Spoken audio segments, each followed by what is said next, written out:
The biggest difference that I see between the Eagles of last year and the Eagles of this year is going to be on offense. I believe you're going to see a much more explosive vertical offense than you've seen in a long time. And these playmakers, they're going to have to step up. And if they don't do it, I'm going to be disappointed.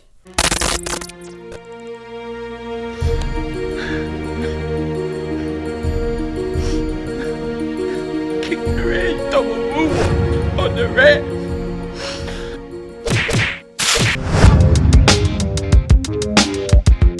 Dallas still stinks.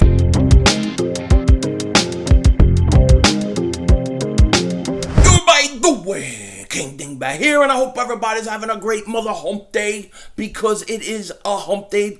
Ain't that what they call Wednesday? I don't know why the hell they call it. I guess because it's the middle of the week, but who cares? Anyways, I hope you guys are having a great day. Now, before I get into the main part of this video, there are a few things regarding the channel I have to talk to you guys about.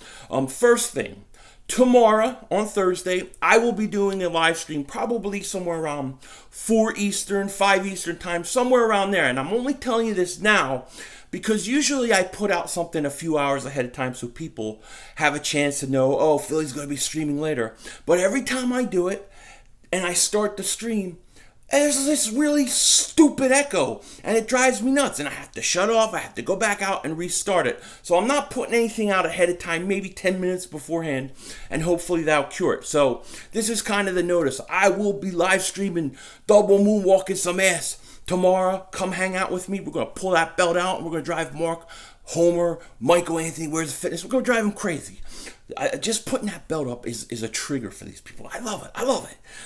The other thing I want to talk to you guys about is, you know, for some reason, over the last week, I've had 3 or 4 people ask me in my channel memberships, will I be streaming any live football games for channel members? And I was going to wait until the season was real close, but since I've been asked this, I'm going to go ahead and update my channel membership to include one live stream of a football game per week. It's probably going to usually be a lot of Dallas Cowboys, Giants streams, things like that. And it'll be for all channel members once week 1 of the NFL season begins. So I will also be adding that.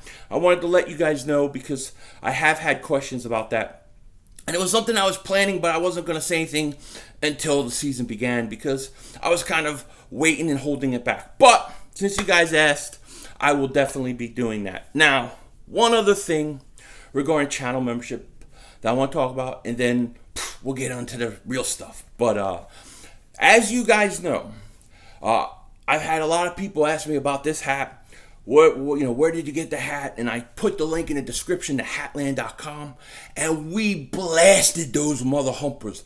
We blasted those mother humpers. They sold out for 2 days. I think they just got some back in, but everybody started buying those things up. I don't think they knew what hit them. I might have to contact these people and be like, hey, yo, you know, Philly 500 sold them red hats. But anyways, I have 2 of these coming. They could be here as soon as today, during the week, and I really want to do 2 giveaways. I'm going to do one for channel membership, and I'm going to do one for the public. But I need ideas of different contests, different things I could do to give these away, and I'm hoping somebody could help me.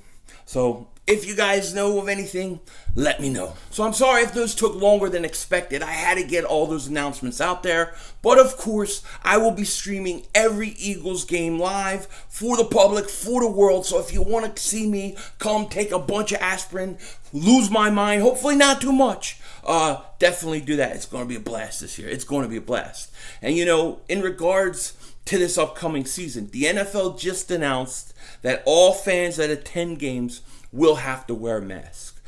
This was just announced, and for me personally, it assures me I will not be going to any games this year because there ain't no way in hell this big face with this big mouth that sucks in all that air can wear a mask for 2, 3, 4 hours. I can't do it. I mean, I was just in Vegas at the casino walking around with a mask on. I was so lightheaded, I was losing my mind. You know what I mean? I was making bets, and they actually worked out for me, but I was like half out of it because I was so lightheaded because of the stupid mask.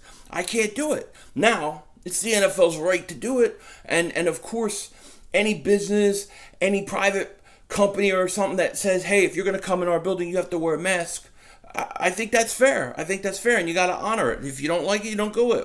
You don't go in. You know, when there's stores I have to go in and wear a mask, I wear it. But damn, I'm quick. I'm in and out of there. I take that thing off as soon as I walk out the door. Can't do it. But fans that are going to go, man, you're going to have to wear a mask this year. And it is what it is. It's not surprising. Also, you know, this season, for me, one of the biggest things that I'm looking forward to in this team is the way they're going to revamp this offense. Because I think, compared to the years previous, like last year before that, I think you're going to see an offense that fits the quarterback, that fits Carson Wentz and his abilities a lot better than they have in previous years. I think that, you know, one of the underappreciated guys of the 2017 season for the Philadelphia Eagles was Torrey Smith. Okay, now, Torrey Smith was old. He was at the end of his career. There was no question about it.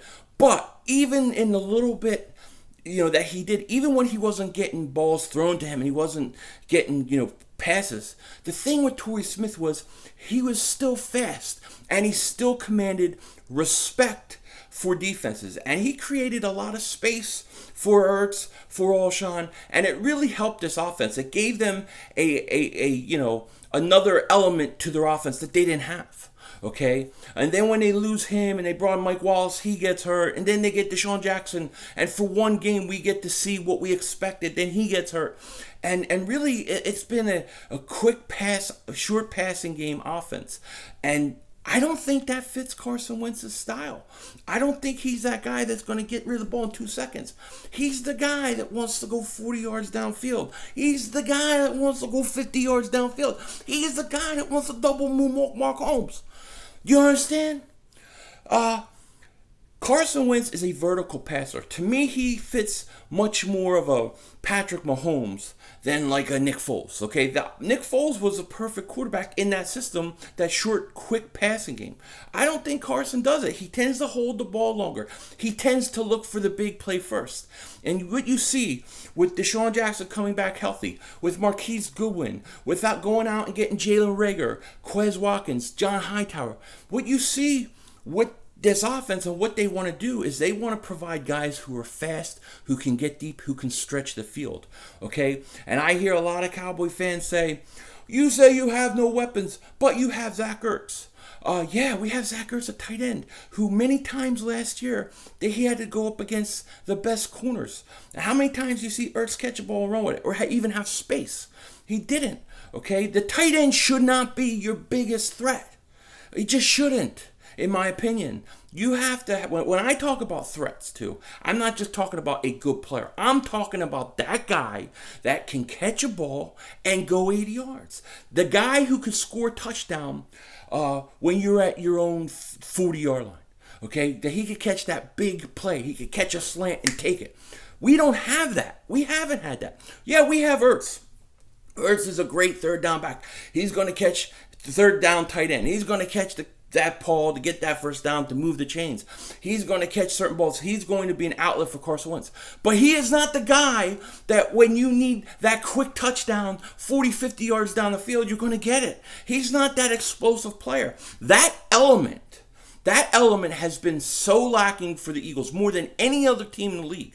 And this year, I expect that to be the biggest change. I think you're going to see a lot more deep passes, a lot more big plays, a lot more quick scores. And if it doesn't happen, I'm going to be disappointed.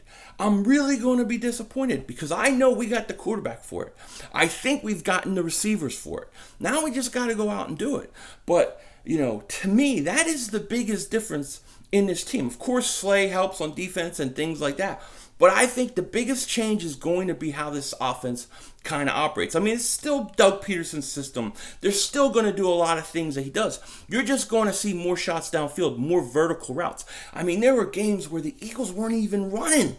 They weren't even running all the receivers more than 15 yards downfield. You can see the tape. There was nobody to threaten the defense. And believe me, Deshaun Jackson is going to open up things for Zach Ertz. He's going to open up things for everybody. If you got Deshaun Jackson, Rager, and Goodwin on the field, it's going to create a lot of space. And that's pretty scary, especially with a guy with an arm like Carson Wentz.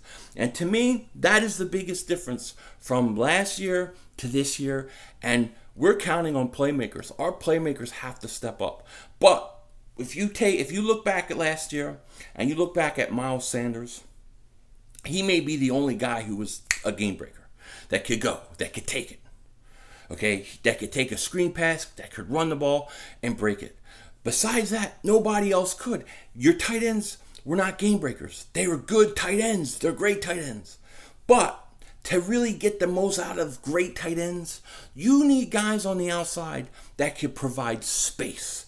And that's one thing they didn't have. This year, they have it. They have at least 3 guys I can think of right off the bat that should be able to do it. Deshaun, Goodwin, Rager, done. Then you got all the other guys like Watkins and Hightower, and we'll see what they can do. But speed is big. It's a big element for this team, and I expect this to be a high-powered, high-scoring offense that can score at will. That's my thoughts on it. It's going to be very, very fascinating, and can't wait. Let's get this thing on. Let's get this thing going. With that said, take care. Talk to you later, and don't be a dingbat.